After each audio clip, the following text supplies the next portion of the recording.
च धर्मस्य सर्वधर्म स्वरूपिणे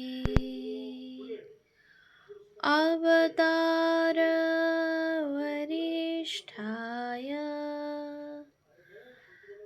रामकृष्णाय ते नमः। শ্রী শ্রী রামকৃষ্ণ কথামৃত শ্রীম কথিত প্রথম খণ্ড।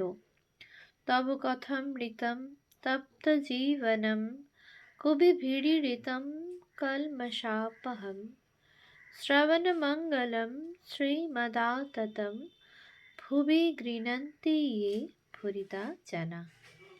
শ্রীমদ্ ভাগবত গোপী গীতা,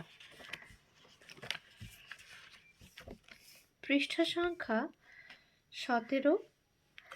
দক্ষিণেশ্বরে ঠাকুর শ্রী রামকৃষ্ণ, দ্বিতীয় দর্শন ও গুরু শিষ্য সংবাদ। চতুর্থ পরিচ্ছেদ।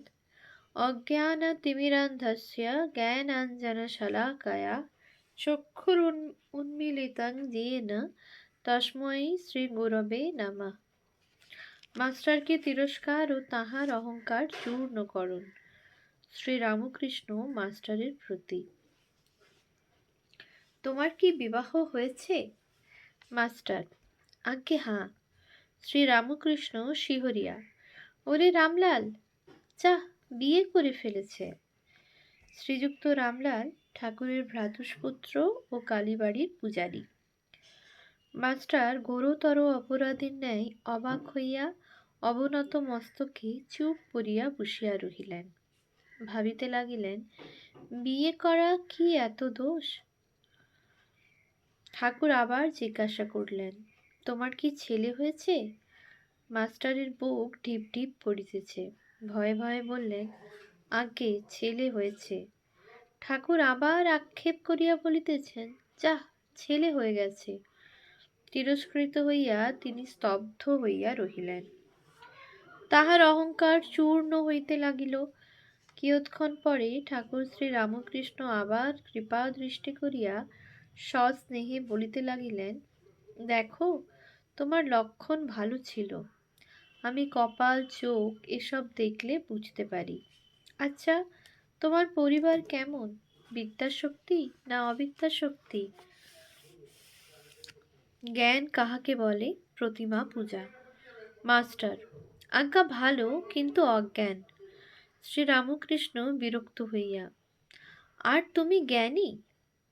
তিনি জ্ঞান কাহাকে বলেন, অজ্ঞান কাহাকে বলে, এখনো জানেন না।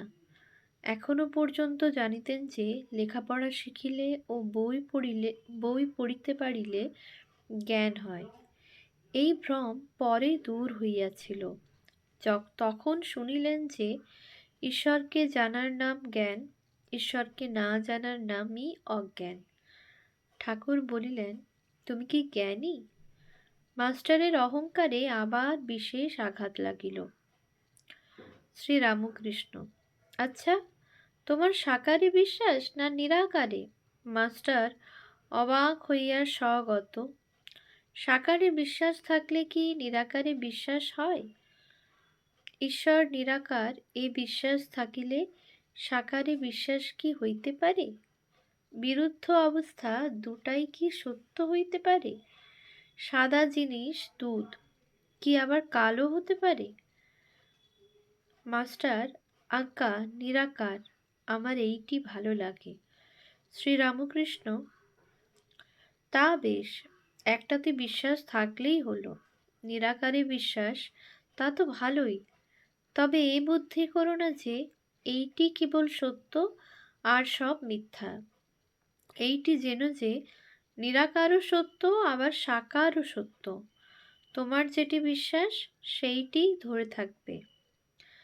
মাস্টার দুই সত্য এই কথা বারবার শুনিয়া অবাক হইয়া রহিলেন। এই কথা তো তাহার পুঁথিগত বিদ্যার মধ্যে নাই। তাহার অহংকার তৃতীয়বার চূর্ণ হইতে লাগিল, কিন্তু এখনো সম্পূর্ণ হয় নাই। তাই আবার একটু তর্ক করিতে অগ্রসর হইলেন। মাস্টার, আজ্ঞা তিনি সাকার, এ বিশ্বাস যেন হলো, কিন্তু মাটির প্রতিমা তিনি তো নন। শ্রীরামকৃষ্ণ, মাটি কেন গো, চিন্ময়ী প্রতিমা।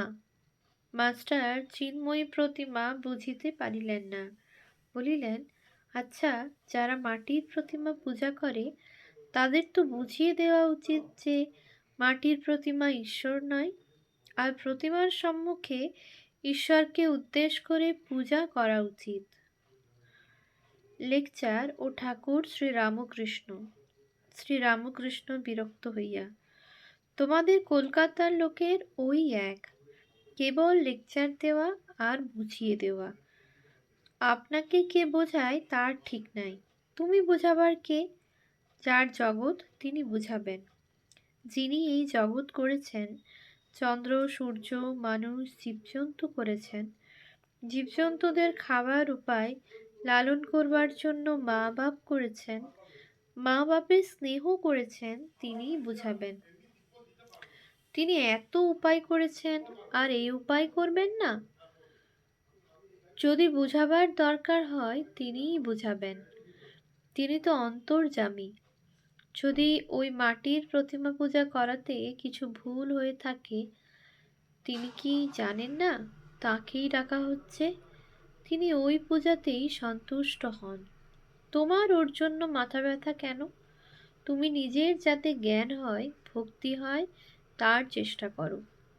এইবার তাহার অহংকার বোধ হয় একেবারে চূর্ণ হইল। তিনি ভাবিতে লাগলেন, ইনি যা বলেছেন তা তো ঠিক, আমার বুঝাতে যাবার কি দরকার? আমি কি ঈশ্বরকে জেনেছি, না আমার তার উপর ভক্তি হয়েছে? আপনি শুতে স্থান পায় না, শঙ্করাকে ডাকে। জানি না শুনি না, পরকে বুঝাতে যাওয়া বড়ই লজ্জার কথা ও হীন বুদ্ধির কাজ। এ কি অঙ্কশাস্ত্র, না ইতিহাস, না সাহিত্য যে পরকে বুঝাবো? এ যে ঈশ্বর তত্ত্ব। ইনি যা বলছেন মনে বেশ লাগছে। ঠাকুরের সহিত তাহার এই প্রথম ও শেষ তর্ক। শ্রীরামকৃষ্ণ, তুমি মাটির প্রতিমা পূজা বলছিলে, যদি মাটিরই হয় সে পূজাতে প্রয়োজন আছে।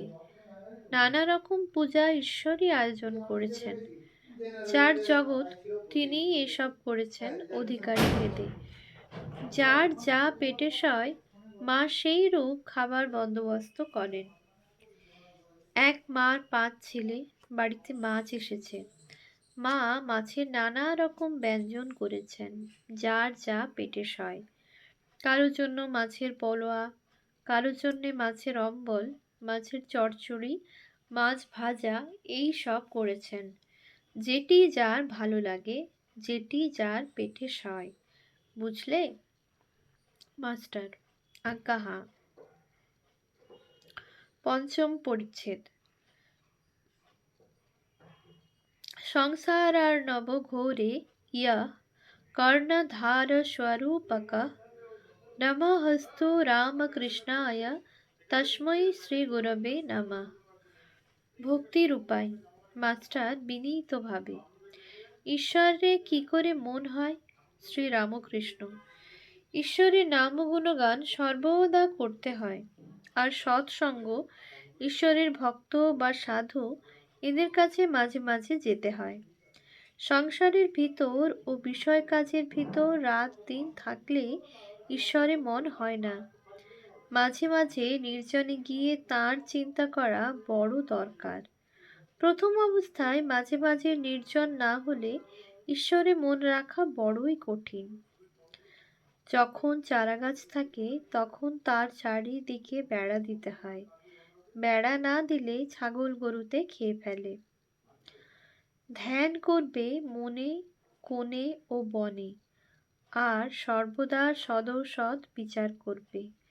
ঈশ্বরই সৎ কিনা নিত্য বস্তু, আর সব অসৎ কিনা অনিত্য। এই বিচার করতে করতে অনিত্য বস্তু মন থেকে ত্যাগ করবে। মাস্টার বিনীতভাবে, সংসারে কিরকম করে থাকতে হবে? গৃহস্থ সন্ন্যাস উপায় নির্জনে সাধন।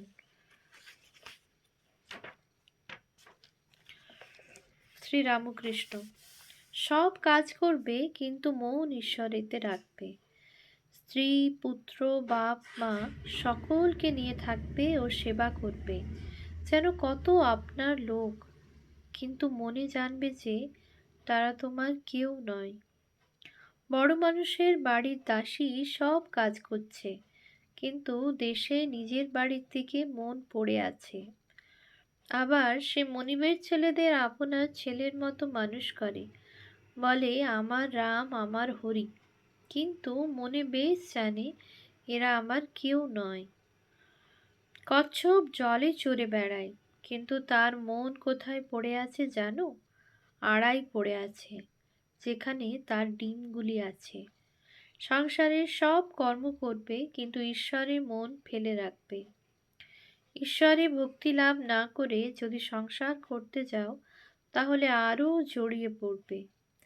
বিপদ, সুখ, তাপ এসবে অধৈর্য হয়ে যাবে। আর যত বিষয় চিন্তা করবে ততই আসক্তি বাড়বে।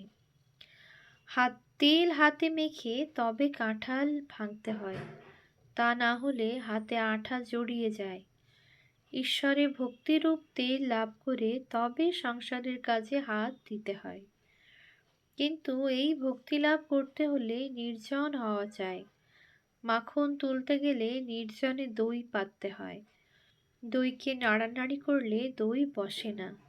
তারপর নির্জনে বসে সব কাজ ফেলে দই মন্থন করতে হয়, তবে মাখন তোলা যায়। আবার দেখো, এই মনে নির্জনে ঈশ্বর চিন্তা করলে জ্ঞান, বৈরাগ্য, ভক্তি লাভ হয়। কিন্তু সংসারে ফেলে রাখলে ওই মন নীচ হয়ে যায়। সংসারে কেবল কামিনী কাঞ্চন চিন্তা। সংসার জল আর মনটি যেন দুধ। যদি জলে ফেলে রাখো তাহলে দুধে জলে মিশে এক হয়ে যায়। খাঁটি দুধ খুঁজে পাওয়া যায় না। দুধকে দই পেতে মাখন তুলে যদি জলে রাখা যায় তাহলে ভাসে। তাই নির্জনে সাধনা দ্বারা আগে জ্ঞান ভক্তিরূপ মাখন লাভ করবে। সেই মাখন সংসার জলে ফেলে রাখলেও মিশবে না, ভেসে থাকবে। সঙ্গে সঙ্গে বিচার করা খুব দরকার। কামিনী কাঞ্চন অনিত্য, ঈশ্বরই একমাত্র বস্তু। টাকায় কি হয়? ভাত হয়, ডাল হয়, কাপড় হয়, থাকবার জায়গা হয়, এই পর্যন্ত। ভগবান লাভ হয় না। তাই টাকা জীবনের উদ্দেশ্য হতে পারে না। এর নাম বিচার। বুঝেছ? মাস্টার। আজ্ঞে হ্যাঁ, প্রবোধ চন্দ্রোদয় নাটক আমি সম্প্রতি পড়েছি, তাতে আছে বস্তু বিচার। শ্রীরামকৃষ্ণ। হ্যাঁ, বস্তু বিচার। এই দেখো, টাকাতেই বা কি আছে, আর সুন্দর দেহেই বা কি আছে? বিচার করো, সুন্দরীর দেহেতেও কেবল হাড়, মাংস, চর্বি, মল, মূত্র এই সব আছে। এই সব বস্তুতে মানুষ ঈশ্বরকে ছেড়ে কেন মন দেয়? কেন ঈশ্বরকে ভুলে যায়? ঈশ্বর দর্শনের উপায়। মাস্টার। ঈশ্বরকে কি দর্শন করা যায়? শ্রীরামকৃষ্ণ। হ্যাঁ, অবশ্য করা যায়। মাঝে মাঝে নির্জনে বাস, তার নাম ও গুণগান, বস্তু বিচার, এইসব উপায় অবলম্বন করতে হয়। মাস্টার। কি অবস্থাতে তাকে দর্শন হয়? শ্রীরামকৃষ্ণ। খুব ব্যাকুল হয়ে কাঁদলে তাকে দেখা যায়। মাঘ ছেলের জন্য লোকে এক ঘটি কাঁদে, টাকার জন্য লোকে কেঁদে ভাসিয়ে দেয়, কিন্তু ঈশ্বরের জন্য কে কাঁদছে? টাকার মতো ডাকতে হয়। এই বলিয়া ঠাকুর গান ধরিলেন। ডাক দেখি মন ডাকার মতো, কেমন শ্যামা থাকতে পারে, কেমন শ্যামা থাকতে পারে, কেমন কালী থাকতে পারে। মন যদি একান্ত হও, জবা বিল্ল দল লও, ভক্তিচন্দন মিশায়ে মার পদে পুষ্পাঞ্জলি দাও। ব্যাকুলতা হলেই অরুণ উদয় হলো, তারপর সূর্য দেখা দিবেন। ব্যাকুলতার পরই ঈশ্বর দর্শন। তিন টান একত্র হলে তবে তিনি দেখা দেন, বিষয়ীর বিষয়ের উপর, মায়ের সন্তানের উপর, আর সতীর পতির উপর টান। এই টান, এই তিন টান যদি কারো একসঙ্গে হয়, সেই টানের জোরে ঈশ্বরকে লাভ করতে পারে। কথাটা এই, ঈশ্বরকে ভালোবাসতে হবে। মা যেমন ছেলেকে ভালোবাসে, সতী যেমন পতিকে ভালোবাসে, বিষয়ী যেমন বিষয় ভালোবাসে, এই তিনজনের ভালোবাসা, এই তিন টান একত্র করলে যতখানি হয়, ততখানি ঈশ্বরকে দিতে পারলে তার দর্শন লাভ হয়। ব্যাকুল হয়ে তাকে ডাকা চাই। বিড়ালের ছানা কেবল মিউ মিউ করে মাকে ডাকতে জানে। মা তাকে যেখানে রাখে সেইখানেই থাকে। কখনো হেসেলে, কখনো মাটির উপর, কখনো বা বিছানার উপর রেখে দেয়। তার কষ্ট হলে সে কেবল মিউ মিউ করে ডাকে, আর কিছু জানে না। মা যেখানেই থাকুক, এই মিউ মিউ শব্দ শুনে এসে পড়ে। ওম শান্তি শান্তি শান্তি। হরিঃ ওম তৎসৎ। শ্রীরামকৃষ্ণার্পণমস্তু।